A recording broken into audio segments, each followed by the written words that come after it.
Welcome to the adventures of self. Conversations with ordinary and extraordinary people as they explore what it means to be self-expressed. Come on in. Join the adventure. So, Réal Andrews, welcome to the Adventures of Self. It's a real pleasure to have you on. Thank you. It's a pleasure to be here, Taylor. Yeah, thanks. We're separated by a few hours, but I love technology. We can actually sort of be as if we're in the same room. So Yes. yeah, so look, I don't want to get too caught up on all the details because sometimes it's just like it's not a CV or an interview. But I do just want to say briefly, a little bit about you. You know, you're an actor. You've been on General Hospital for a number of years. I know you've been involved in a lot of stuff in film and TV, and we can get into that. And interestingly, we just met on Clubhouse, Correct. which is sort of an amazing thing. It's the first time we've actually seen each other face to face. Just kind of, I guess what I want to start with is what drew you to even be on the Adventures of Self? Well, why are you here? Yeah, I'm here because I'm really about service. I want to bring, Mm, I have an incredible life. I'm blessed, and whatever, I've had a challenge in life, which I'm grateful for now. When I was coming up, I didn't see those challenges as thing, but, I'm 2 years sober in Christmas. I'm a cancer survivor, and it's like, and I love that you didn't make a big deal about the acting because that's not who I am. My mm, acting doesn't define who I am. I know a lot of people, you know, put you up here, if you will. mm. But you know what? I go to the bathroom the same way you do. I'll correct that because I remember I used to say to crowds, I go to the bathroom the same way you do. And then finally, one lady said, "Well, you don't go to the bathroom like me," and I said, "That's true." And so I live in a world of gratitude, and I like to give back. And I appreciate. I know on Clubhouse where we met. Um, there's a lot of champions that are just starting out, and I have a lot of respect, for people that, because to me, um, just keeping it real, because that's my thing. I don't Mm. have any, I'm not mad at you. I ain't judging you.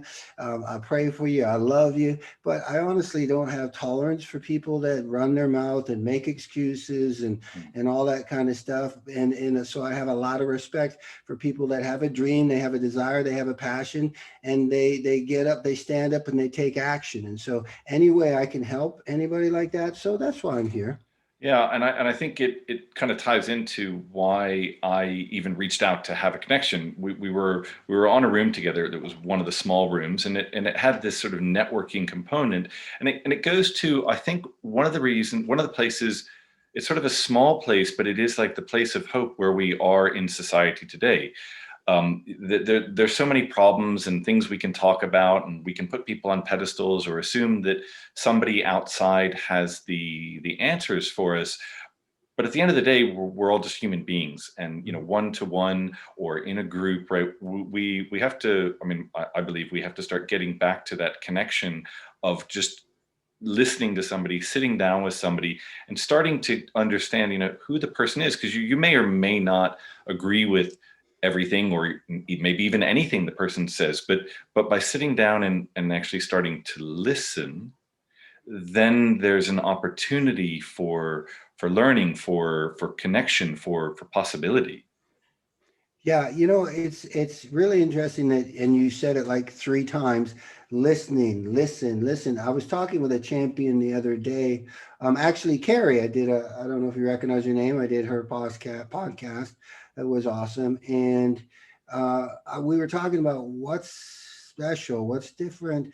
Why are we attracted to this Clubhouse? Why do we go away with this fuzzy thing, especially if you're in the right room, Mm, And I came up with this thing. I don't know what you think about this, but even before the pandemic, but certainly with the pandemic, people are just so into yeah. their self. They're so shut off. They got these blinders. When we were going to restaurants, you see a family of seven. Everybody's in their phone. Nobody makes eye contact. Nobody talks, and they've just kind of checked out.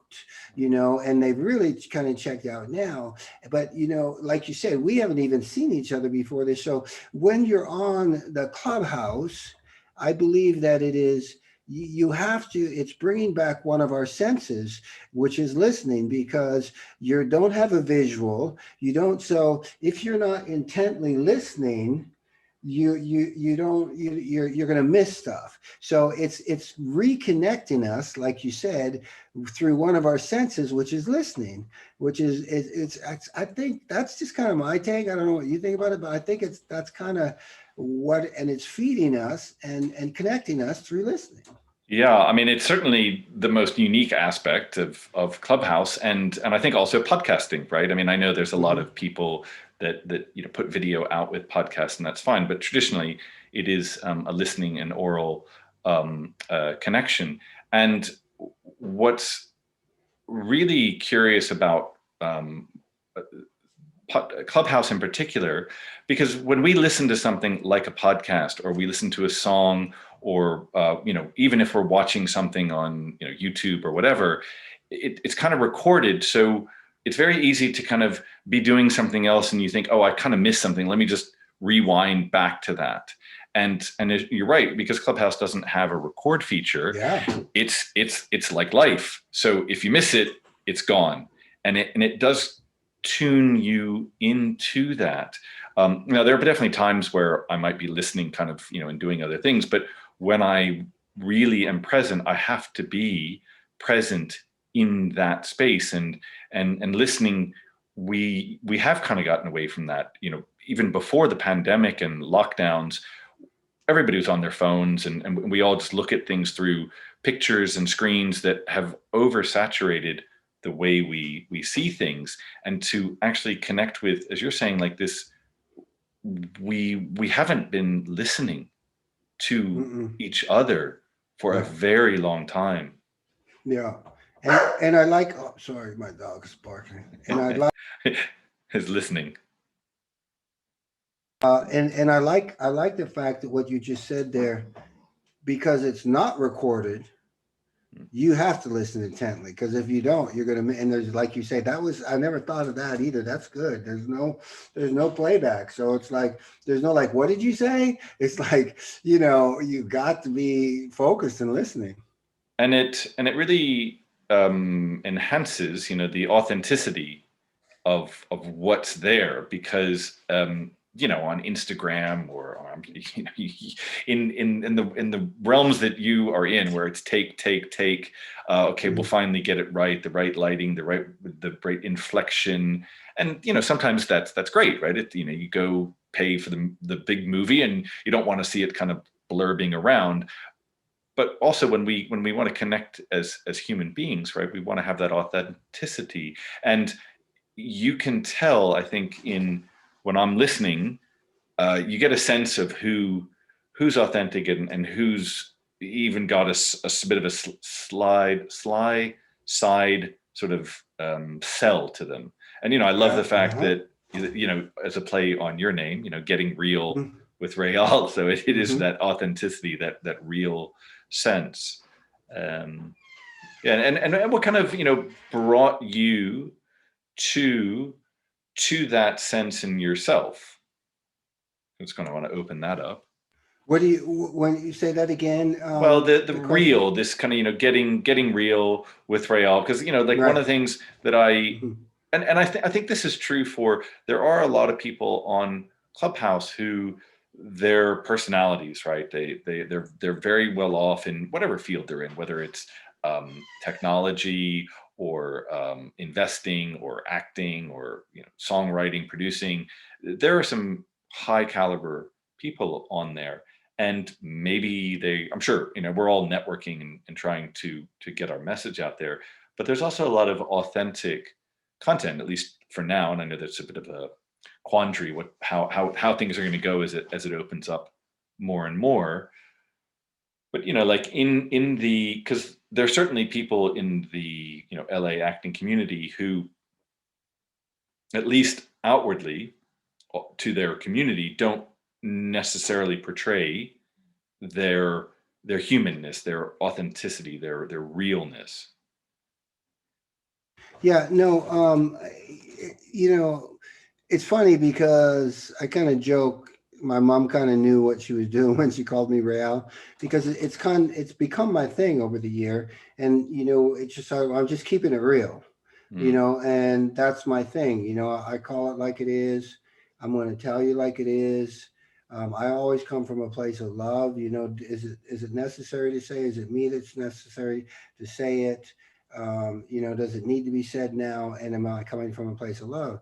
But a lot of time with my champions and stuff, I say, today I might piss you off. You might not like me today, but one thing you'll never ever say is when we meet and when it's time to go home and we're up there with our maker, you're never going to say to me, Coach, why didn't you tell me what I needed to hear, or why weren't you strong with me? So getting real with Real, it just kind of developed over the years, and it's just about just being real, just being honest, and being transparent and authentic, mm, mm. because for so many years when I was younger, I was not transparent and authentic. I mean, that's why I became addicted. That's why I became an alcoholic, because I was always self-medicating, or even medicating just to be able to communicate to people, to be able to show myself. Otherwise, I couldn't, and so that transformed into who I am now,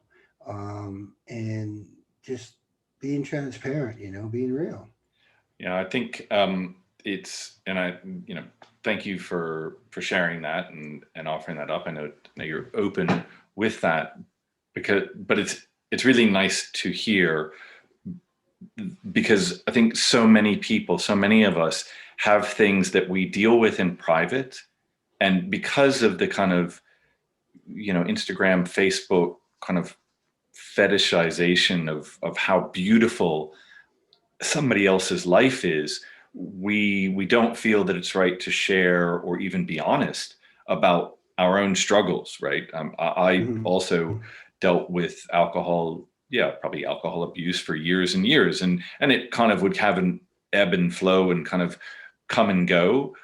But what got me on my own personal development journey 5 years ago, that brought me to where I am now and doing my coaching and this podcast. Yeah, I had to get very real about what I was doing and what I was using to self-medicate. And I do still have the occasional drink, but and I know people who are sober and have gone through that darkness. Some very close family members, and testament to you, or your spirit. It's interesting. Like, I think sometimes, like, our spirit kind of takes us to that darkness to show us what we're really capable of. Mm. Yeah, it is interesting, and I've done it, and I'm also, I'm bipolar manic too, which I'm very outspoken about, and um, I have become a advocate for mental wellness because, you're right. We do live in a world where people label you. Um, they think so. It wasn't an easy decision, but it was a needed decision, and I knew it was my calling, and I knew that that was something that um, I had to do because I knew it wasn't about me. It was about, my pastor once said in church, he said, God doesn't need any more preachers. He needs storytellers. He needs you all to show up and share your story, the challenges that you've been through, so people can know. And, I- when I finally decided to come out and really get on the mountaintops and say, hey, you know what? Hey, I struggle with depression. I'm bipolar too. I've been an alcoholic and stuff like that. Um, you know, it was, and it happens all the time, suicide's up over 200% with this pandemic. But I actually had a friend who, I've had a few friends, but in this particular instance, he's a good buddy of mine in the film industry, he's well known. And, he recently committed suicide. And I was at a party with him like 2 weeks prior. We were hanging out. This is when I was drinking and stuff. We were having drinks, we were having fun. And I had no idea, and it still to this day, it bothers me because I think that had I already come out about that and was very outspoken about it like I am now, I don't know, you never know, but maybe it's possible because he was obviously hurting. And one of the things with us that struggle with depression is we isolate. Mm, And we, especially as men, men are hmm not good communicators as it is. And there's hmm nothing worse than isolating when you got those voices start getting in your head and it's all crazy. So, I don't, it doesn't, day doesn't go by where I think, if I had come out, mm, he maybe would have been able to say, hey, I read this article, or I saw this, or I mm, heard that you struggle with depression. Can I talk to you? Or I'm going through this, and maybe mm. it would have been able to. So I said, you know what? I don't want that ever to happen again. Yeah, So what if they want to label me? So what if they, this is who I am, and I'm good with it, and I'm okay, dude. You yeah. know? And because I imagine, like even I recognize in myself, I don't have, the public profile or presence that you have, although we're all have to deal with our own selves at the end of the day, because there's this kind of, in line in myself, I've dealt with depression and definitely self-medicated for a long time, that um, there's the first thing to kind of acknowledge it to yourself. And then it's another thing to start putting that out there. And as you say, like not worrying about what somebody says, not worrying about, how somebody labels you or treats you. And interestingly, like I found like I said, like it's not something I go and put out there, but I've actually been talking about it, some of my own stories on this podcast. I really don't mind sharing because what I actually find, which really surprises me, is that there's a lot of freedom in that once I say, well, this is what I've done, or this is who I've been, or this is the mistake, or whatever I've done in the past, I've already said it. So you can't really use it against me. You could only use it against me when I had shame about it, right? When I was hiding it, when I was saying, oh, I don't want to let people know that this is what I'm dealing with, then it's something that, the outside can kind of use against me. And I just find this, real freedom in being open about it. But that is definitely it's a bit of a leap of faith, I think. Yeah, I agree. It's I never thought of it like that, Taylor. But you're right. It's like, yeah, it's like before when you're hiding, if somebody was to find out or something, then they, like you said, they could make fun of you or whatever. But you can't make fun of me, dude. You can't, like, that's like people, everybody knows the thing. So what are you gonna say? Yeah, What are you gonna do? You yeah, know? yeah, Yeah, yeah. yeah. That's Uh, that's good. Yeah, yeah. And so you were talking about your champion program. It's your Mhm. program, so it's I guess, well, you tell me. I mean, I can imagine, but Yeah. you Well, I tell me. call it I call it champion develop. I've been calling everybody champions for years. That's my thing. To me, everybody's a champion. But unfortunately, most people don't think they're a champion. Like some people are really uncomfortable when I call them a champion. They don't think they're worthy of that. And for me, it was, I went to a funeral once. It was the first funeral I ever went to at that time. Before that, the only funerals I'd been to were on TV, so it's the Hollywood version. And there's a whole bunch of people there, people crying, everybody saying really nice things about who's ever. So when I went to this first funeral, because I used to be, extremely afraid of death before I became a believer. That's why I never went till I was in my 30s. So that's what I expected the funeral to be like. I expected to go and there was going to be a whole bunch of people. And because this guy was 88 years, it was my girlfriend's grandfather at the time. And I get there. There's me, the grandma, my girlfriend, her sister, her mom, and her dad, and the pastor, and nobody else. And I was like, it was like a really aha moment. It was a game. It was a life changing moment for me because I remember standing on the top. It was on the top of a mountain, and we're by the grave, and it just started spinning for me, and I could hear the pastor like in a distance, even though he was right there. And two things happened. Number one, I was like, I don't want to walk this earth for 88 years and make such a little impact that nobody Mm, comes to my funeral. And the other side of the coin was I was really, really sad because I realized that, 98% of our population, I say, they just think they don't matter. They think they're just taking up space. They think if they're not a CEO or a celebrity or a sport athlete, they're just an average Joe, but I'm like, no, you're important. Everybody has a gift. Everybody has a calling. It's like if I take this hand here and I take one finger away, this hand doesn't work the way it's supposed to. And so the whole world is makes up this hand. And if it's part of it's so it's like that's when I came up with the saying, I will believe in you till you believe in yourself.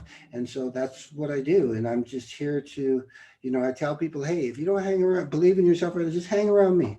Just hang around me and I'll pour into you and I'll help you because I think that's the saddest thing in the world mm, to go through your entire life mm, thinking you don't matter and not, believing in yourself to go after your dreams or mm. your goals and stuff like that. And so that's why I call it, champion development. I develop champions. I help them let everybody know that they matter, they're important, and they can do whatever they want. Mm. Yeah, it's beautiful. I love the sense of thinking that everybody's champions. We're all champions in something. I mean, in the work I Right. do, we kind of we often say like everybody's a genius, right? And people think, oh, that's just these small people, this small subset. But everybody has genius. Everybody is a champion, and I love that there's one of the reasons to have this podcast as well, right? The it's about getting out the opportunity that we all have in ourselves to be self-expressed, to develop ourselves as champions, to acknowledge that. And I'm really glad that we could connect on this point.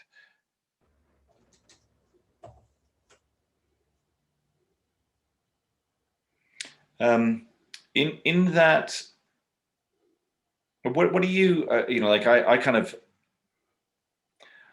we both, you're a few years older than me. We both grew up in the U.S. at a time where there, I think there was, more emphasis, the kind of American dream that was kind of, talked about and sold of possibility. And that really has over the last, 20, 30 years just been like dwindled down and down, kind of and all the reality shows and, all, like we were talking about, social media kind of props up to somebody what they are not. And I think that's, to me, like that, it's that most people don't look at who they are. They look at who they are not because they're inundated with that everywhere else. Mm-hmm. Yeah.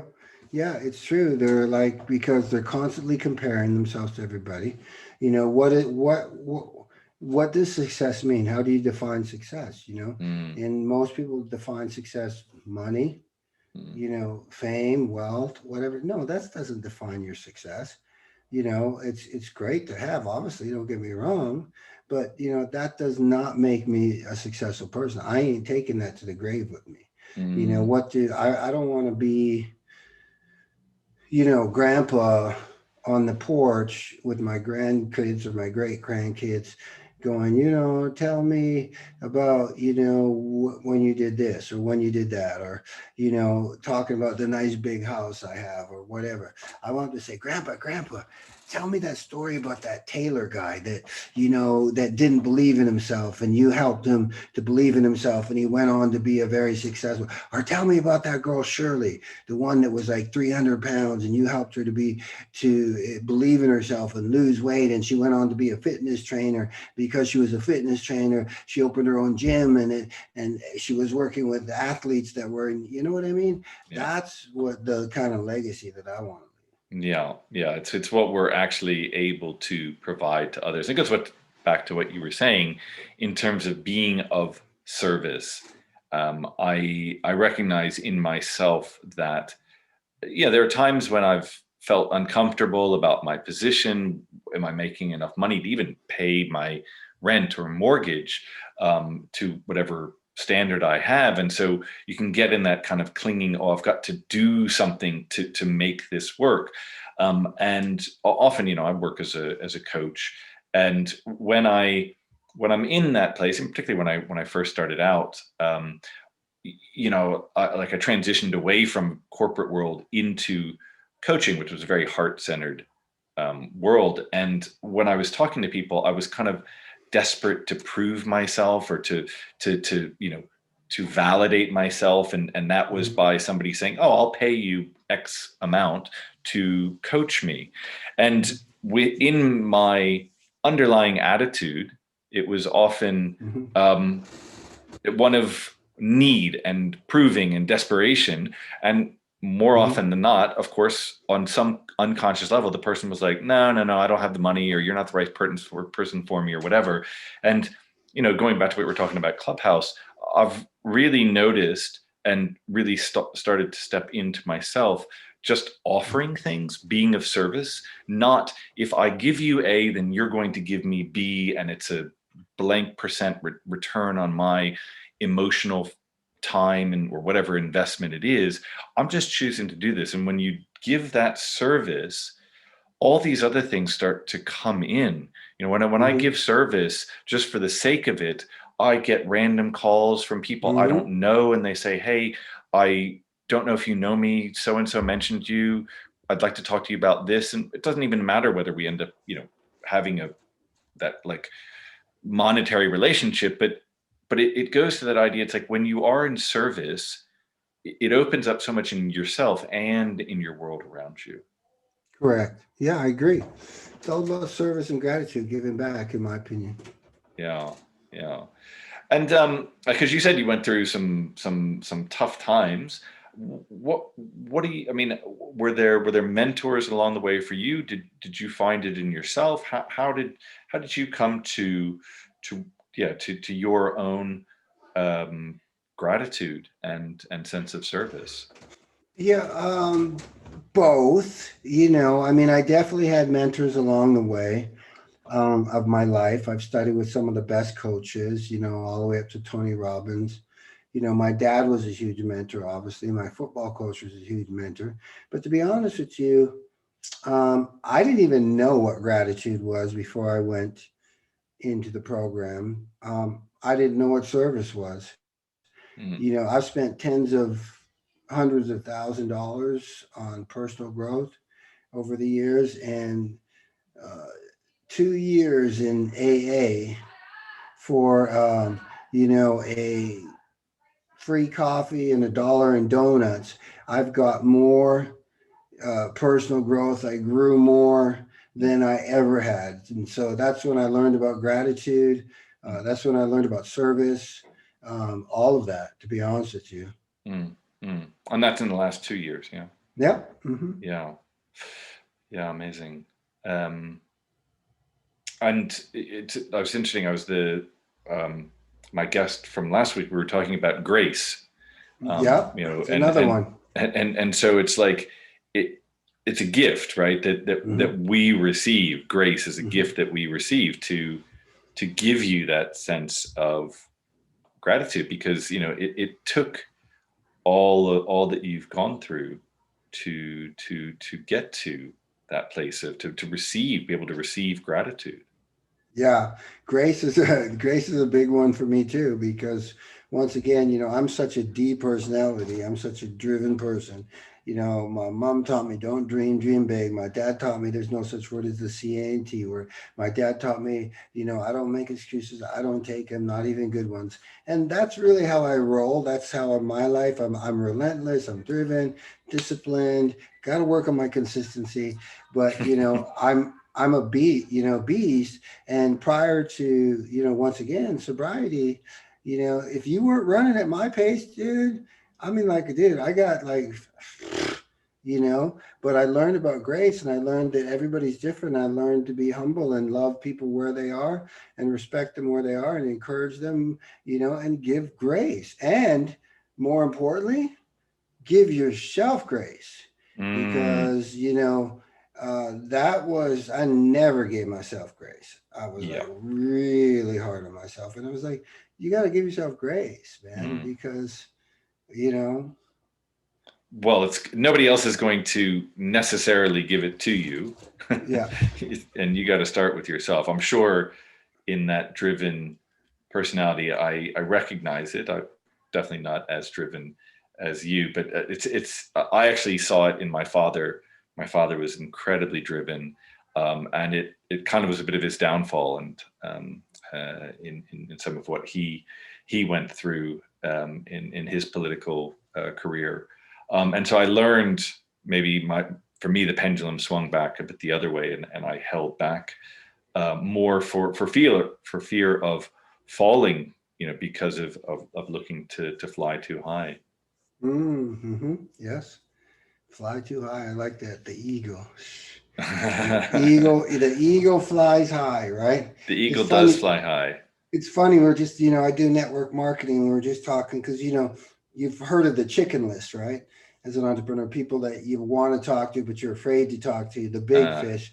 And my mentor said the other day, says, I don't know. She lives on a farm. She goes, I'm going to change it. She goes, I'm not calling it a chicken list anymore because honestly, I got chickens on my farm and everything eats the chickens. Like everything kills the chicken. So I don't know that you want to be recruiting chickens. So we're going to call it the eagle list from now on. You want to recruit eagles. And I thought that was pretty funny, you know. Yeah, but I think that's appropriate. Yeah, it's the ones that fly high that mm, they're hard to bring in. They are hard to mm-hmm. bring in. Um, yeah. Um,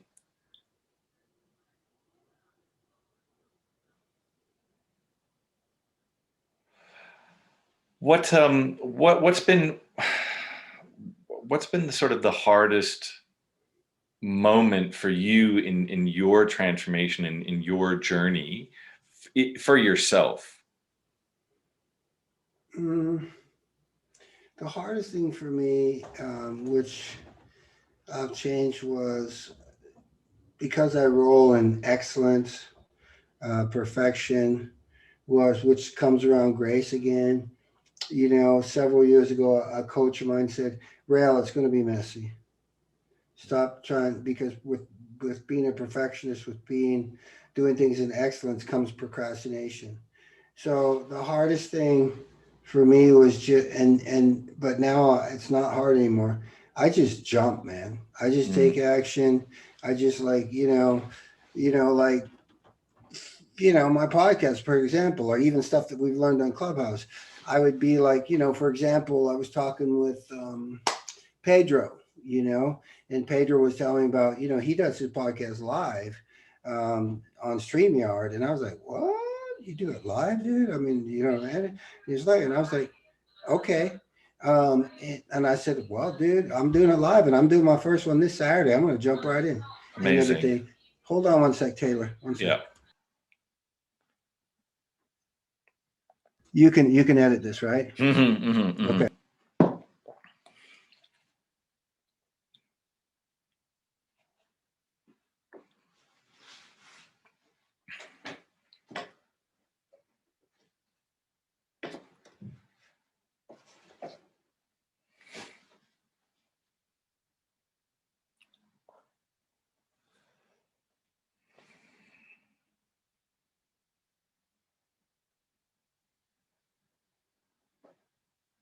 It's all good, brother. It's all good.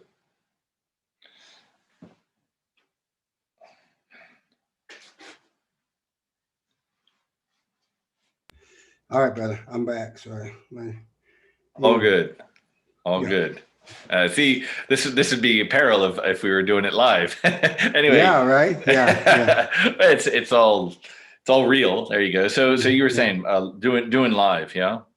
Yeah. So, and that's going to be interesting, isn't it? Right. Just like you said, you just got to go with it. But, normally I'd be like, well, I got to get this right and this right. I'm just going to go and just do it, you know, put some stuff together and fix it on the run, because it'll never get done.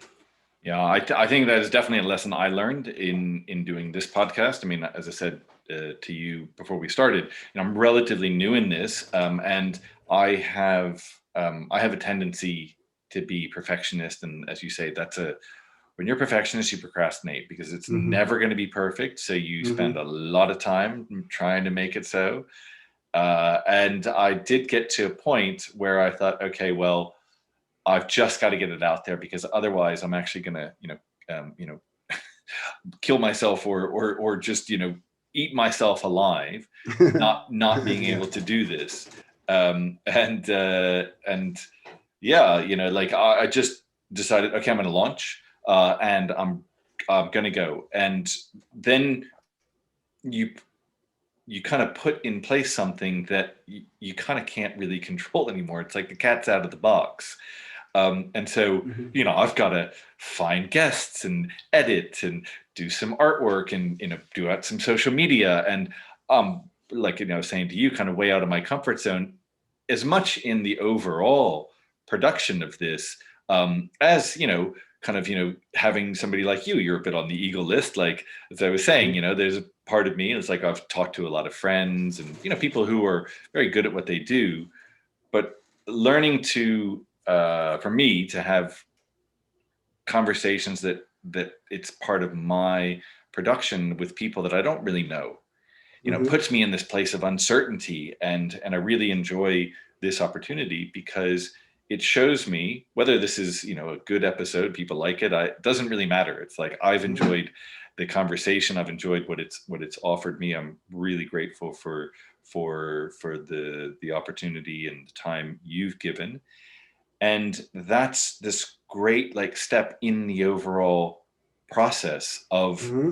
that's the creative process. You just kind of get in there, it gets a little messy, and that's when things get interesting. Yeah, messy is good, and real. It's like getting real. Being and a lot of people they think, and the reality is, especially now, people don't want perfect. They don't want Mm, real. They want transparent. They want authentic. They don't like the perfect polished thing. They really don't. yeah, it's good because I don't really have it, and I definitely found that like when I was trying to do social media or even put myself out there, I was doing. I remember a couple of years ago, I put out my first video like up on Facebook or through YouTube or whatever. Of I was putting a workshop on, and a very good friend of mine recognized it was kind of the first video I'd put out, and he said, "Oh," he said, thanks, it's really good to see you on video, like, great getting that out." And he said, you know it's not you, but anyway, it was great to see you. Hmm. And I realized that I had tried to portray such Hmm. a whatever professional Hmm. competent thing that it came across so stiff and inauthentic, right? And what you're Hmm. saying is just like, yeah, we've just got to be real. Hmm. Yeah. Amen. Yeah. Amen, brother. Amen. Yeah. Amen. Hmm.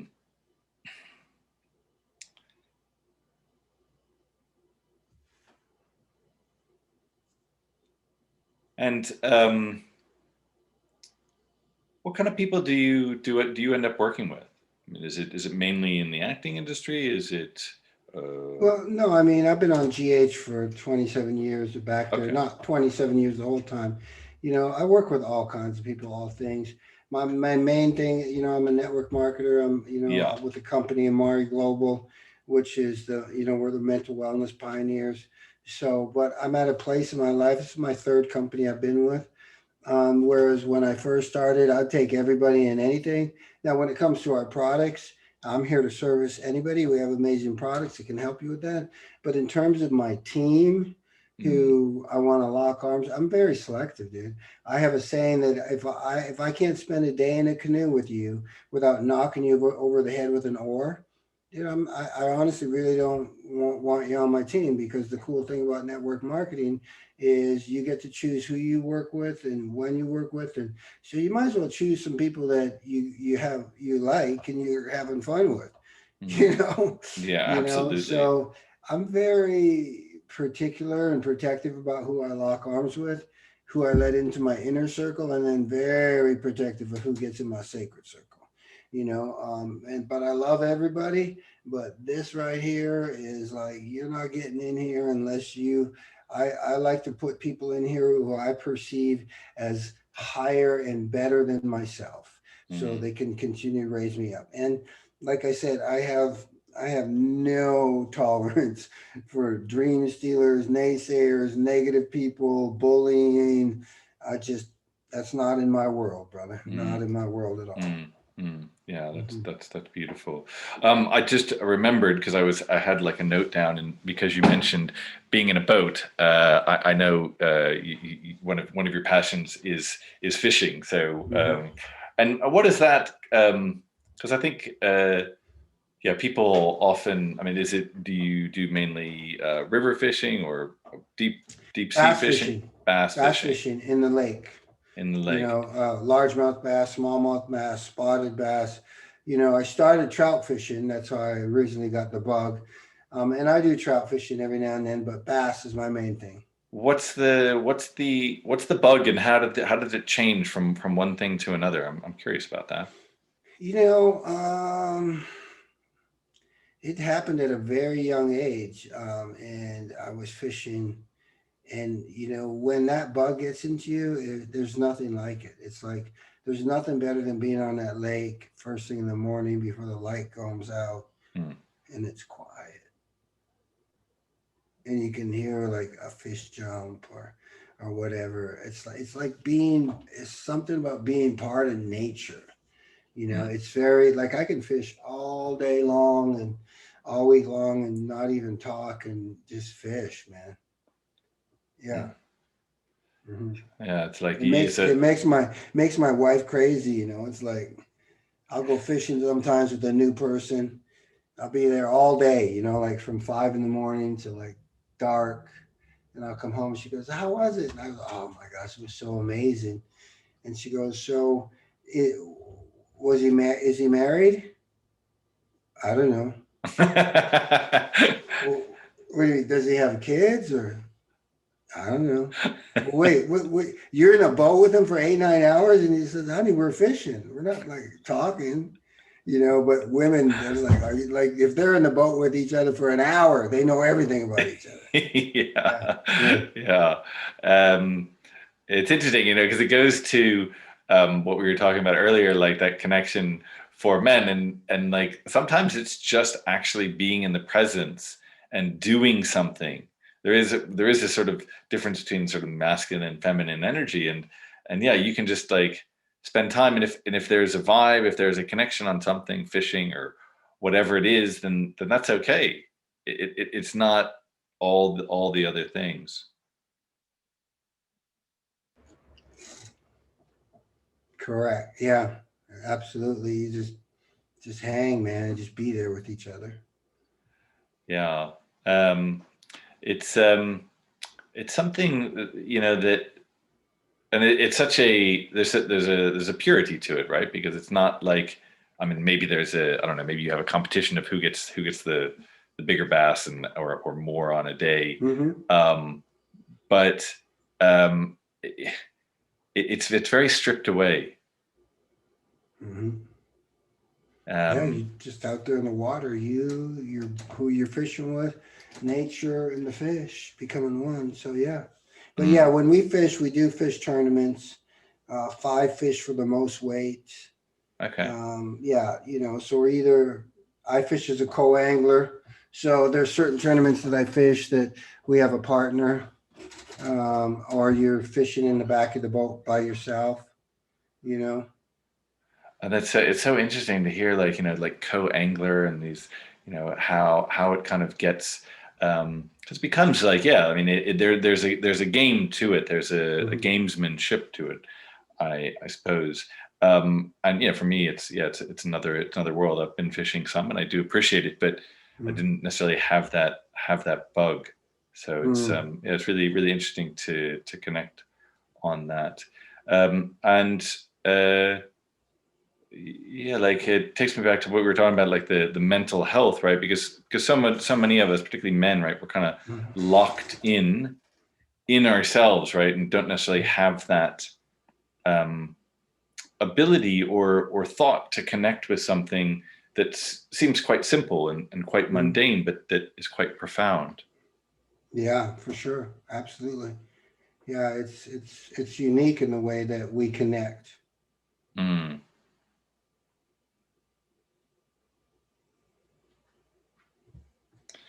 And what do you? Is there something that you take with that, from that, with you into your personal life, into your work life?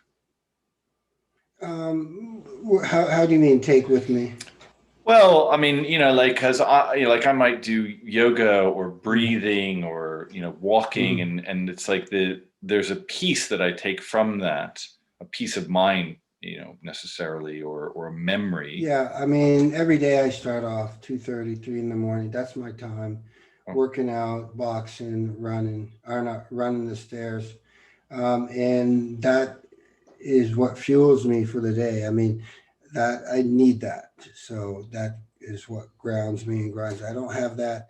I start to get a little stir crazy and then more and more and more. So it's a big part of who I hmm. That's a very early schedule am. to have. Have you Yeah. have you always had that? Is Yeah, that pretty much. I like to, it's my time.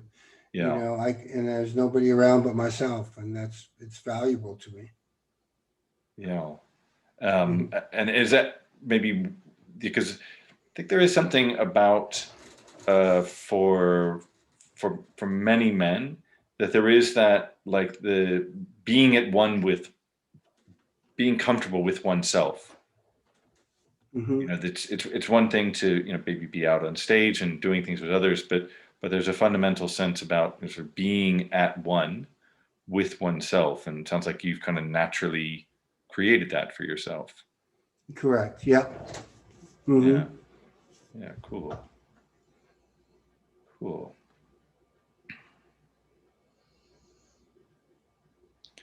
Um, and what is your, what's your hope with your podcast? Like, what are you building? What are you creating from Um, that? I'm hoping, not I'm hoping, I'm doing, I don't believe in hope. Yeah. Helping people to get their story out. People need to hear their story. Everybody has a Mm, story that people need to hear. mm, mm, I didn't even know about monetizing or sponsors or any of that before, getting this podcast group in the morning. It's not why I did a podcast. I did a podcast and I do a podcast to get people's story out and help people to know that they can do whatever they want. mm. So is it, in that sense, sort of a, sort of a side set of the champion development? Yeah, I would say so. Yeah. Same concept, but different format. Hmm. Yeah. Yeah. Yeah, cool.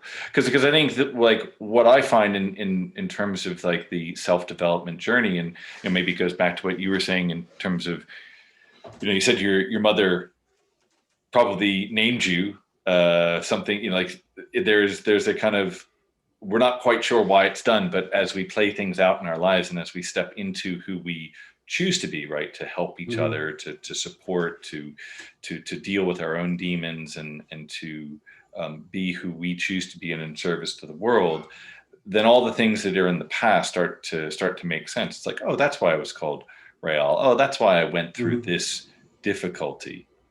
Correct. Yeah. Hmm.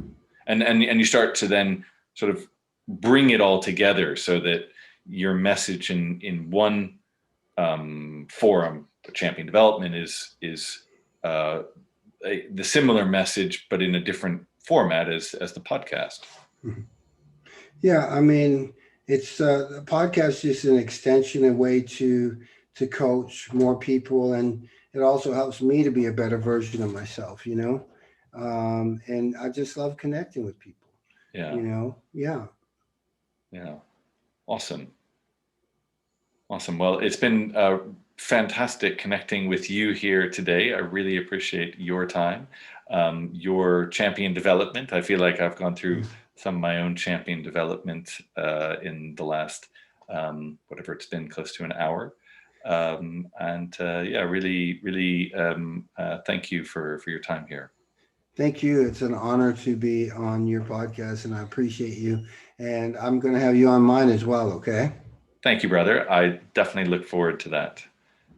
All right. Cool. All right. You have an amazing day. God bless. Thank you.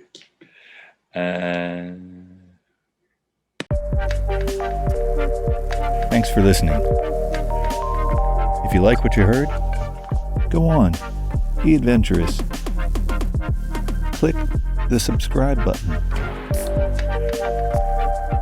And join us next week for a new adventure. Until then,